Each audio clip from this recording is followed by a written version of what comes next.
আজ শ্রী শ্রী মা সারদা দেবীর 172তম জন্মতিথি উপলক্ষে সমস্ত ভক্তবৃন্দ সবাইকে জানাই আমার নমস্কার। আজকের ভিডিওটা কিন্তু একদম অন্যরকম। মায়ের কিছু কথা আজ আমি পাঠ করছি। সকল ভক্তবৃন্দরা আশা করি সবার কাছে ভালো লাগবে। সারদা মায়ের জন্মদিন 8ই পৌষ, তবে আজ হলো সারদা মায়ের জন্মতিথি। মা সারদা দেবী তার সারাটা জীবনই আমাদের প্রত্যেকের কাছে শিক্ষণীয়। সংসারের সমস্ত কাজ করেও কিভাবে ঈশ্বর চিন্তা করা যায় তা তিনি নিজের জীবনযাপনের মধ্য দিয়ে সবাইকে বুঝিয়েছেন। বাঁকুড়া জেলার ছোট্ট একটি সুন্দর ছবির মতো গ্রাম জয়রামবাটি। এই গ্রামে থাকতেন এক গরিব ব্রাহ্মণ রামচন্দ্র মুখোপাধ্যায়। তিনি ও তার স্ত্রী শ্রীমতী শ্যামা সুন্দরী দেবী ছিলেন অত্যন্ত ধর্মপরায়ণ। অতি সামান্য জমি চাষ করে যা হতো তাতে তাদের সংসার ঠিক চলে যেত। গরিব ছিলেন ঠিকই, তবে তাদের প্রয়োজনীয় যা কিছু তা ঠিক জুটে যেত। সময়টা ছিল 1853 সাল 22শে ডিসেম্বর, বাংলায় 8ই পৌষ, বৃহস্পতিবার, 1260 বঙ্গাব্দের অগ্রহায়ণ কৃষ্ণা সপ্তমীর শুভ লগ্নে গ্রামে সদাচার নিষ্ঠ ব্রাহ্মণ দম্পতির ঘর আলো করে আবির্ভূতা হয়েছিলেন এক কন্যা সন্তান শ্রী শ্রী সারদামণি দেবী। মা বাবা আত্মীয় স্বজন আদর করে নাম রাখলেন সারদা। ডাকার সময় অবশ্য আদর করে সবাই ডাকতেন সারু বলে। অমন শান্ত মিষ্টি মেয়ে সারদা মা গ্রামবাসীর সমবয়সী ছেলেমেয়েরা খেলতে খেলতে অনেক সময় ঝগড়া করত। সারদা দেবীর কাজ ছিল ওই ঝগড়া মিটিয়ে দেওয়া। সেই ছোট্ট বয়সেই তার এমন ব্যক্তিত্ব ছিল, তিনি এমন করে কথা বলতেন যে কেউ তা অবজ্ঞা করতে পারত না। তিনি যে সবার মা। একবার গিরিশচন্দ্র ঘোষ শ্রী মাকে জিজ্ঞাসা করলেন, তুমি কিরকম মা? মা তৎক্ষণাৎ উত্তর দিলেন, আমি সত্যিকারের মা, গুরুপত্নী নয়, পাতানো মা নয়, কথার কথা মা নয়, সত্য সত্যই জননী। আমি মা, জগতের মা, আমি সকলের মা। এই প্রসঙ্গে এসে যায় বাংলাদেশি ও জনৈক যুবকের কথা।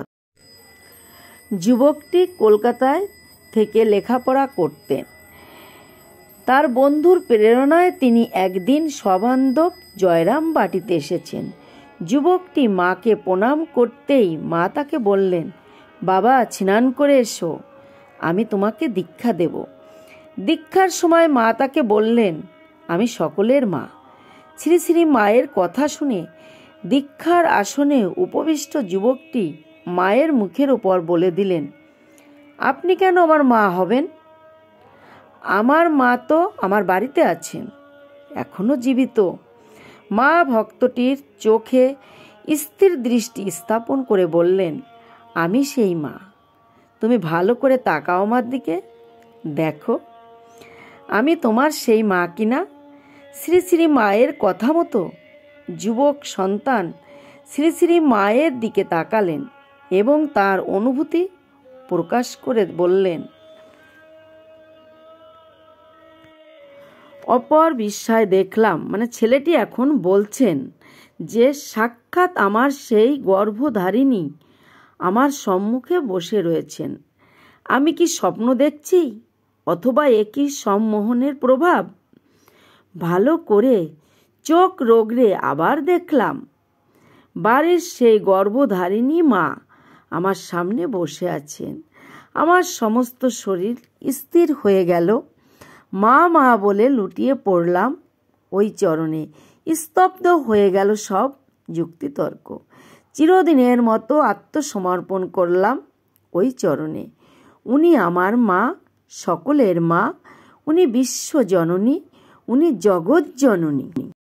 আবার জনৈক এক চিকিৎসক ভক্তের স্ত্রী যখন মার কাছে প্রার্থনা করলেন, মা, আমার স্বামীর উপার্জনের উন্নতি হয় যেন, তখন মা বললেন, বৌমা, এমন প্রার্থনা আমি মঞ্জুর করতে পারবো না।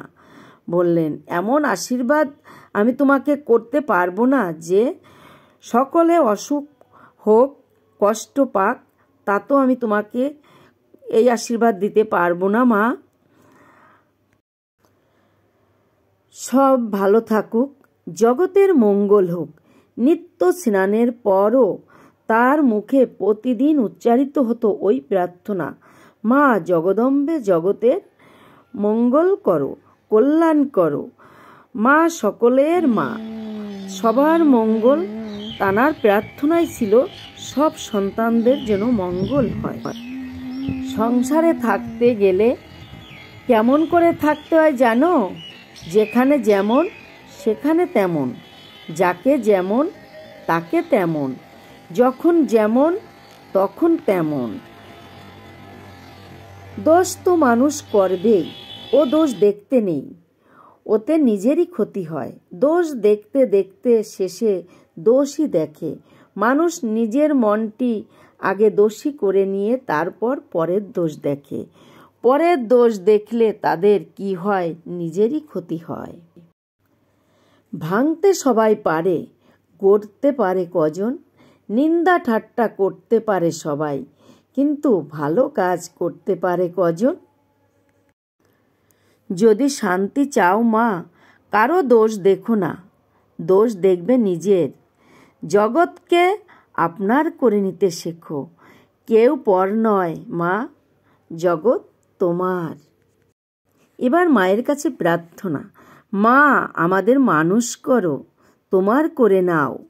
তোমার নিকট আমাদের চাওয়ার অনেক আছে, কারণ আমরা যে সর্বগুণহীন।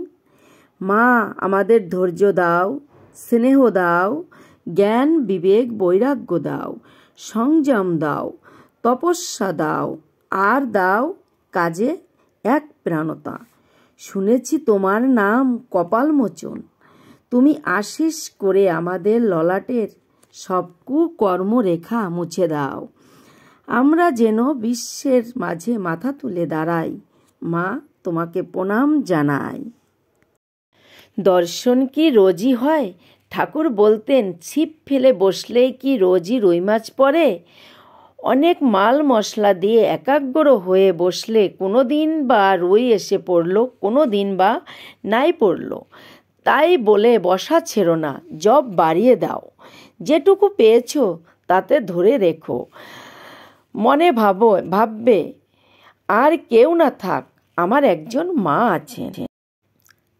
ঠাকুর বলে গেছেন, এখানকার সকলকে তিনি শেষ দিনে দেখা দেবেনই, দেখা দিয়ে সঙ্গে নিয়ে যাবেন।